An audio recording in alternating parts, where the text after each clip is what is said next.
Welcome back sa aking YouTube channel. Para sa mga first time po na manood, please click mo na yung Dear Miss TV Manila. Anyway guys, wala lang ba ito, libre lang, tulong mo na lang din sa kapwa mo. Alright, thank you very much po. So ang topic natin ngayon for today's reflection o ating pagninilayan sa araw na to.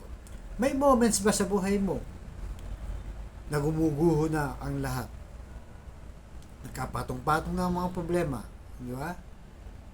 Iniwan ka na ng asawa mo, bankrupt ka sa financial, at may sakit ang mahal mo sa buhay. Ito yung mga laging nagiging dahilan ng ating mga problema. Yung lugmok ka na, di ba? Nangihina ka na, nawawalan ka pa ng pag-asa.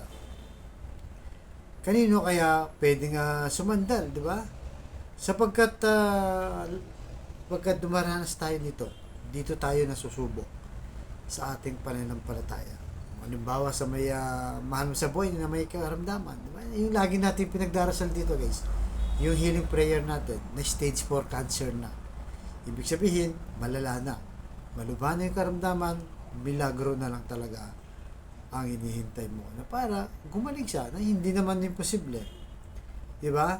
Sa pamilya, yun na nga, iiwan ka ng asawa mo, o kaya yung anak mo pasaway, di ba?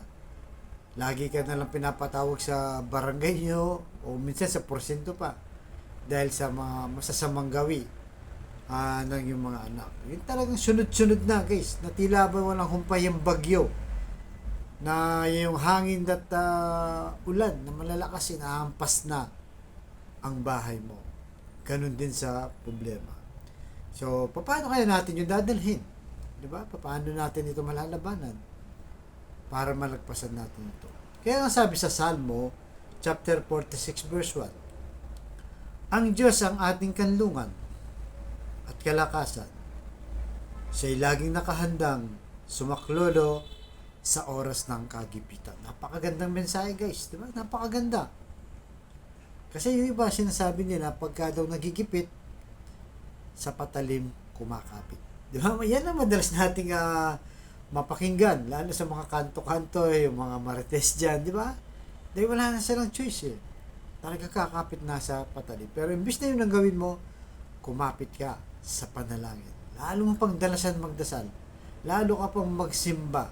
Lalo ka pang gumawa ng mabuti. Di ba? Para ma-recover mo, doon ka huhugot ng kalakasan. Di ba? Ito nga, si Lord na mismo, panghawakan natin ang kanyang salita. Ang sabi niya, sa oras ng kagipitan, siya iyong masasandalan. Siya ating matatakbuhan. Bagamat sa physical na pagkatao natin, pag may mga problema tayo guys, di ba? Pwede naman din natin sandalan ang ating magulang, mga kapatid, asawa, kaibigan, pwede rin naman. Pero ang lahat ng yan, sila ay may limit dyan. So halimbawa, di ba, sa financial, kung bankrupt ka at nakakailangan ka ng pera, hindi naman lahat may bibigay sa'yo. May konting tulong lang. At pag nakatulong na sa'yo, siyempre, nahiya ka nang humingi tulong ulit. Parang ganun, di ba? Sa health naman, kung stage 4 cancer na, wala ka na rin magagawa dyan. Tanging doktor lang. Di ba? Pwedeng manggamot. Even yung doktor, kung hindi kakayanin, mawawala rin. So, sa Diyos pa rin ang takbuhan. Di ba? Sa Diyos pa rin. Kaya wala tayong ibang pagkakapitan ng mga problema natin, ng mga dagok natin, di ba? Yung mga kalamidad na dumarating sa ating buhay.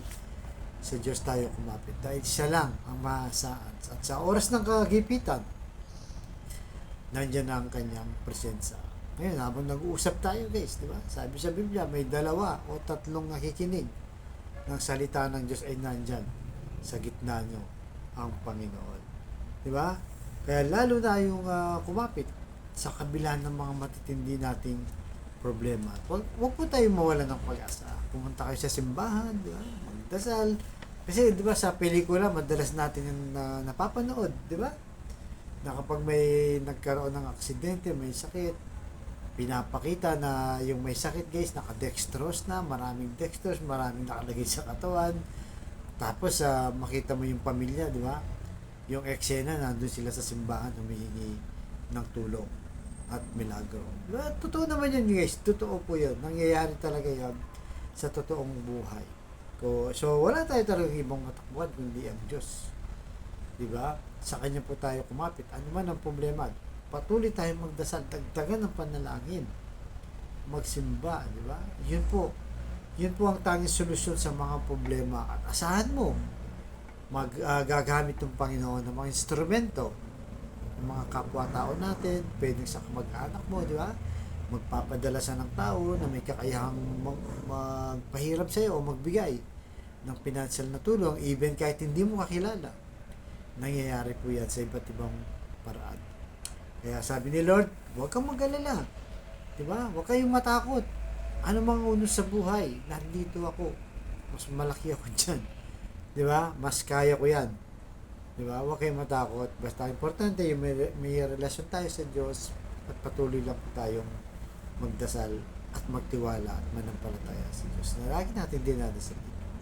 Kaya sa kapatid natin nanonood sa aking vlog, gumuguho na ba ang buhay mo?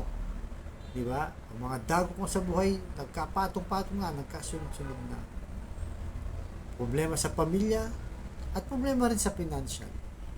Sabayin mo ko sa napakasimpleng dasal na kung ikay maniwala at kay magtiwala at lalong-lalo na kung ikay manampalataya sa ating Panginoong Yesus, ano man yan, ay tsak yun pagkakaloob sa iyo ang iyong panalangin at masosolusyonan ang lahat ng problema mo. Kaya tayo manalangin. Lord, i-bless niyo po ang kapatid namin ngayon na nanonood sa aking vlog na malubha na po ang karamdaman. Stage 4 cancer na, Lord. Tinaningan na po ang kanyang buhay. Bedridden na. Matagal na, Lord. Ipuhin niyo po ng iyong mapagpagaling na kamay. Haplusin niyo po ang kanyang karamdaman. Yakapin ng maigpit, Lord. Ibalik kanyang kalakasan para sa kanyang pamilya. Alam naman po namin na wala naman po imposible sa inyo kung iyong loloobin. Ganun din po sa pamilyang nasisira na, Lord, o nasira na, o magkakawatak-watak na dahil sa hindi pagkakaunawaan. Patawarin niyo po ang bawat isa sa kanila at sa ilo mismo ay magkapatawaran sa kanilang nagawang sakitan o mga kasalanan na nagawa sa isa't isa. Pagbigis-bigisin niyo po ang kanilang pamilya. Ganon din po, Lord, sa financial. Kailangan na po namin lahat. Lalo na, Lord, yung mga kapatid namin, walang-wala, Lord, yung mga isang kahig, isang duka, na sa isang araw iniisip pa kung paano itatawid, Lord, ang kanilang buhay, ang kanilang pagkain sa buong pamilya. I-bless niyo po ang aming hanap buhay para may provide namin ang pangangailangan ng aming pamilya. At patawarin niyo po kami sa aming mga kainahan at kasalanan na nagagawa para sa iyo.